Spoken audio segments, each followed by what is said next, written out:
میرے نبی نے فرمایا میرا ایک امتی ہے جب وہ جنت کے دروازوں پر آئے گا، جنت کے 8 دروازے ہیں، ہر دروازہ کھلے گا اور کہے گا ویلکم ویلکم، خوش آمدید، ادھر آئیں، یہاں سے گزریں، یہاں سے گزریں، یہاں سے گزریں، 8۔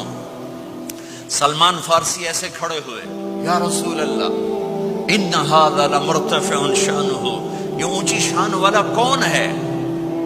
آپ نے کہا ابو بکر بن ابی قحافہ، یہ ابو بکر ابو قحافہ کا بیٹا، اسے جنت کا ہر دروازہ پکارے گا۔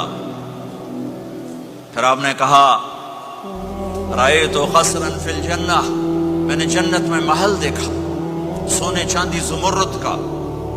میں نے پوچھا لمن ھذا، یہ کس کا ہے؟ مجھے کہا گیا لفتن من قریش، ایک قریشی کا ہے۔ فظننت انہ لی، میں سمجھا یہ میرا ہے۔ فذهبت لأدخله، میں جانے لگا تو فرشتے نے کہا انہ لعمر بن الخطاب، یا رسول اللہ یہ آپ کے غلام عمر بن خطاب کا ہے۔ پھر آپ نے کہا عمر جی تو چاہا دیکھ لوں، اور تیرا غصہ یاد آ گیا۔ عمر کہنے لگے او علیک اغار یا رسول اللہ، رونے لگے میں آپ پہ غصہ کروں گا۔ عثمان ان لکل نبی رفیقا فی الجنہ فانت رفیقی فی الجنہ، عثمان جنت میں ہر نبی کا ایک رفیق ساتھی ہے، میرا ساتھی تو ہے۔ یا علی اترضی ان یکون منزلک مقابل منزلی فی الجنہ، وہ میں نے پہلے بتا دیا، علی جنت میں تیرا گھر میرے گھر کے سامنے ہے۔ یا طلحۃ و یا زبیر ان لکل نبی حواری فی الجنہ وانتما حواری فی الجنہ، اے طلحہ اے زبیر جنت میں ہر نبی کا ایک خادم، میرے 2 خادم، ایک طلحہ ایک زبیر۔ بلال مالی اسمع خشخطا عالک فی الجنہ، بلال کیا بات ہے جب جنت میں جاتا ہوں تیرے قدموں کی آہٹ اپنے آگے آگے سنتا ہوں۔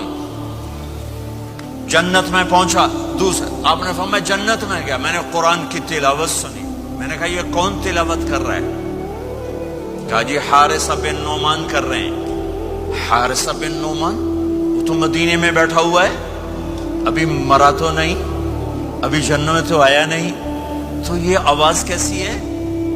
آپ 8-10 ہزار کا مجمع ہے، کتنا ساؤنڈ سسٹم لگا ہوا ہے، اور 500 کلومیٹر کے بعد ہوا کوئی نہیں ہے تو ساؤنڈ سفر ہی نہیں کر سکتی، آواز سفر ہی نہیں کر سکتی۔ حارثہ بن نعمان نے کون سا ساؤنڈ سسٹم لگایا تھا کہ مدینے میں بیٹھ کے تلاوت کرے اور جنت میں اس کی ساری جنت کو آواز سنائی دے؟ تو حارثہ کے پاس کون سا